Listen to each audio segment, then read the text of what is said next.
Ladies and gentlemen, welcome to the Bullpen.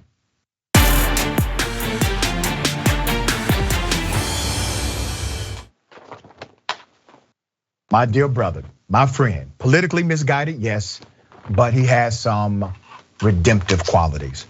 Shelley Wynter, host of WSB, Word on the Street. Shelley, good day, welcome. Well, welcome. Thank you, my brother. Thank you. Thank you. Yep. All right. Jussie Smollett. So Juicy. Yeah. Juicy. That's what we're going to debate today, I guess. I don't know how much we disagree. So I don't want to presume what you know or believe about the saga of Jussie Smollett. You know, he has been set free now during appeal. So give me your sentiment and I will opine. I mean, I just think that it's very clear that this has been a hoax from the beginning. Anybody that paid attention, I was on another conservative station when this happened. And that morning, I clearly said, this is not true because of the fact that I didn't know any Trump supporters that even watched Empire who even knew who Jussie Smollett was. So I knew it was a hoax from the beginning. But my take on it, it's nothing to do with race, it's all class. Because Pookie or Jethro would not be out of jail less than a week into their sentence. Well, let me say this. So there are some truths that coexist here. One truth is, I believe Jussie Smollett committed a hoax. And I said that early on. I mean, I got criticized for saying that early on. I just said clearly the story does not add up. Number two, there is a different handling of his case in this situation. Remember, Smollett committed a class 4 or was convicted of a class 4 felony. He's a first-time offender in this sense. Nobody, 98% of individuals who have a class 4 felony, they do not go to jail. They get probation, all right? So he actually got jail time. I do believe he is making it as hard as he can for people to support him. I also believe that individuals coming out comparing him to Emmett Till, that's disrespectful to the Till family. At the highest level. Listen, I agree 100%. That has to stop, damn it. That really has to stop. Emmett Till was lied on and then killed for that lie. This has nothing to do, no comparison can equate to this, what happened with Smollett. There's also something else that happened during the ruling. When the judge came out, obviously the judge was pissed and this was his soapbox opportunity. He said what he wanted to say. Well, the judge stepped outside of some judicial boundaries here. And if it had not been for my law school training, I would not have even picked it up. The judge said, you committed perjury. Perjury, Shelley, is an offense that has to be proven in a court of law. Perjury cannot be assumed by a judge. I didn't go to law school. If I can interrupt you, I know it's your show, but real quick. But actually in Illinois, that class 4-3 felony, they consider filing a false police report as perjury, as similar to perjury, because it's a lie to the court. Sir, bearing a false witness and actually committing the crime. I didn't say bearing false witness. I said filing a false police report. Listen to me, brother. I want you to hear this, okay? Because I'm gonna take you to a couple of elements here. Right. So when Jussie Smollett said, and I hate that I'm kind of defending the guy because I do believe he committed a hoax. But when Jussie Smollett came out and proclaimed his innocence, right? He's allowed to do that. He's actually technically innocent based on the standard of judicial prudence. He is considered innocent until proven guilty. He was not proven guilty of perjury. That would have been a separate offense. That would have been a separate charge, and that would have been a separate conviction. So I'm not saying that the conviction is going to be overturned because the judge stepped outside of judicial norms, but I am saying the judge stepped outside of judicial norms, not only in the sentencing by giving Jussie Smollett actual jail time for a class 4 felony first offender, but he stepped outside of judicial norms by also saying that he committed, in fact, perjury. That's outside of judicial norms. Now, is it within judicial discretion? Yes. And is this in part to do with how Jussie Smollett carried himself. Yes, but let's go back to the beginning, brother. I want you to think about this, Shelley, because I think you would agree with me. Kim Foxx is the elected prosecutor, right? Mm-hmm. Kim Foxx was elected by the people to prosecute crimes, correct? Yeah. Kim Foxx was also elected to utilize her prosecutorial discretion on what crimes to prosecute, what crimes to let go, what crimes to use alternative sentencing, alternative prosecution. She was selected to do this. She decided to engage in an alternative prosecution with Jussie Smollett, community service, pay restitution, there's a fine. That's it, right? Well within her discretion as the elected prosecutor. And if you don't like it, then meet her at the ballot box, because that's how you express when you don't like what an elected official does. Well, something happened, something that has happened less than 1% of the time in that entire state after a prosecutor makes a decision. The judge decided to do something that virtually never happens. The judge stepped in, ordered a special prosecutor, ordered an additional investigation, and by extension, investigated Kim Foxx. Now, here's my question, brother. Yeah.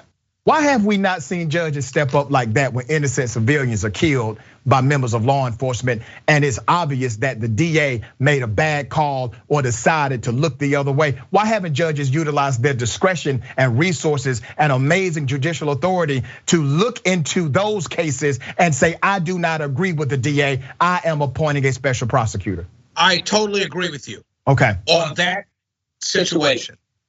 I think it's heinous that DAs take years and fight people that are found innocent in a court of law, and then they fight against it. But in this case, would you? Susan Smith said a black man killed her kids. Yeah. Would you think first time felon, first time ever doing anything? Would you have agreed with her being treated like Jussie Smollett by a DA? Oh, it's the first time you lied about a black man committing murder, because Jussie Smollett lied about white people. So I'm not defending white people or black people. I'm just simply saying here, what he did was disgusting. So let me answer that. It was unnecessary. Right. It was unnecessary totally. And I know if a white guy would say that about two black guys in Chicago, you'd have a Karen segment all around. Right. So, okay. So let me answer that question. All right, let me answer that question, because I did highlight this in one of my previous commentaries.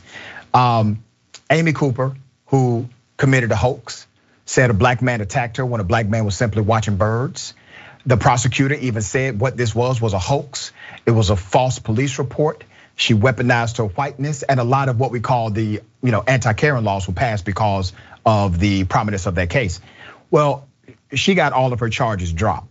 She never got prosecuted. All of her charges were dropped against her. No judge said, no, this is a miscarriage of justice, I need to investigate it further. And let me explain a nuance in the Jussie Smollett situation. Well, that's New York and Chicago. I understand that, right, but so, once again, and I get that. But even in the context of Chicago, that judge has never in his history sentenced anyone to jail for a class 4 felony first offense. It's the first time he's ever done it. And he probably shouldn't have done it here.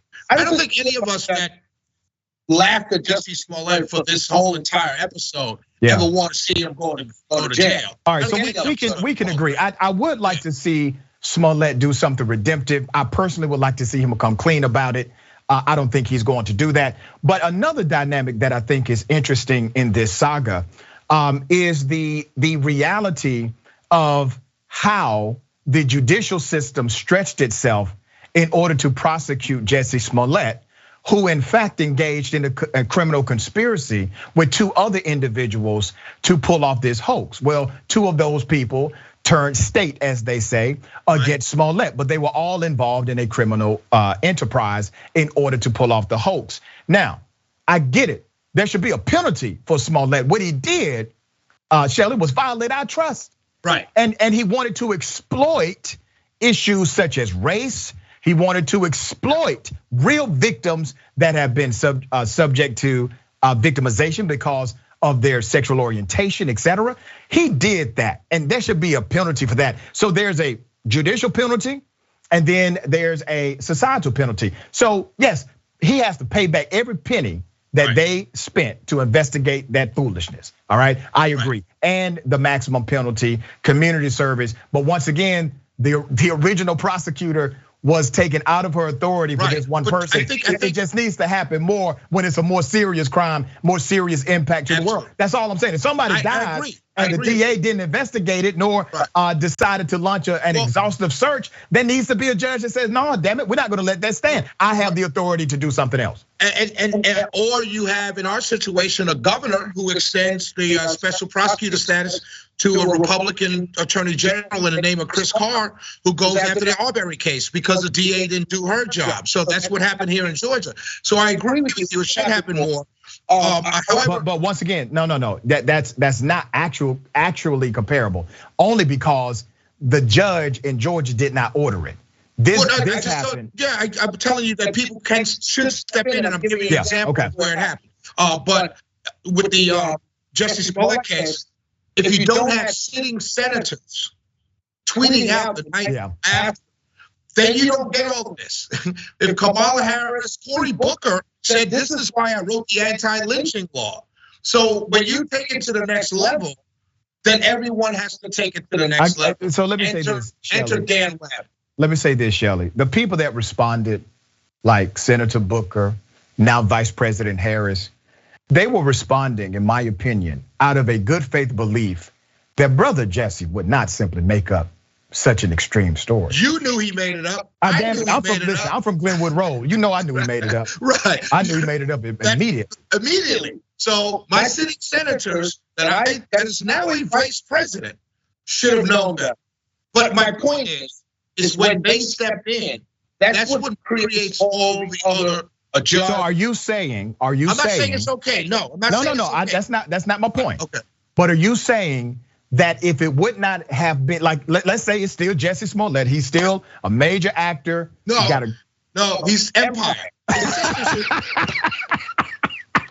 I'm done. His sister's a major actor. I'm done, man. His sister's a major actress. Wait a minute, man. He's Empire. Listen. I would give you that the brother doesn't have a lot of acting range. Evidence about what he did after the verdict, after the ruling of his sentencing, right? I said, man, I forgot how bad of an actor the brother is. But he was a major actor at the moment for many, including myself. We all knew who he was. Until they went left, we all loved Empire, and he was a part of them going left. So. We back off. All right. So you're saying if others had not jumped in so quickly, this may have had a different remedy. Maybe they allow Kim Foxx to engage in the alternative prosecution as she did in the beginning. If this doesn't go, I hate to say this because we differ on this, but. Okay. And this has been such a great segment for us. Yeah. But a lot of this was Trump driven. What I mean by that, when they jumped in, Pelosi jumps in, all the Democrats jumped in. They jumped in on from the racial aspects of what he claimed to have happened. Right, and he claimed they were Trump supporters. I mean, exactly. It was just, I mean, so we don't need that. So my point is, if none of that happens, he just goes to court. No one even cares that he's going to court. Okay, and you may have a point there. I mean, but his aim, you can't even say I had a point. You gotta say I may have a point. No, you may have a point. Because according to the narrative, his aim was to gain a new level of popularity, etc. And I've said this from day one about the why, right?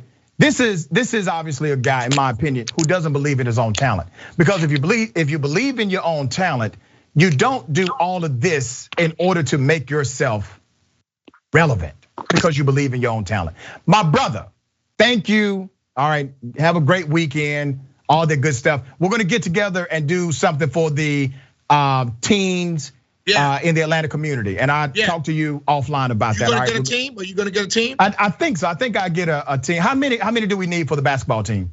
Usually you want an 18 to 24-year-old, you don't want any more than 8 kids because you don't want to deal with subbing in and out. Okay. Kids can run all day now. Okay, that'll work. All right, we'll make something happen. Thank you, brother. Oh, you put a team in, we crushing y'all. Sir, you see, there you go with those tall tales and long lies. My brother, I love you, brother. Love you back, man.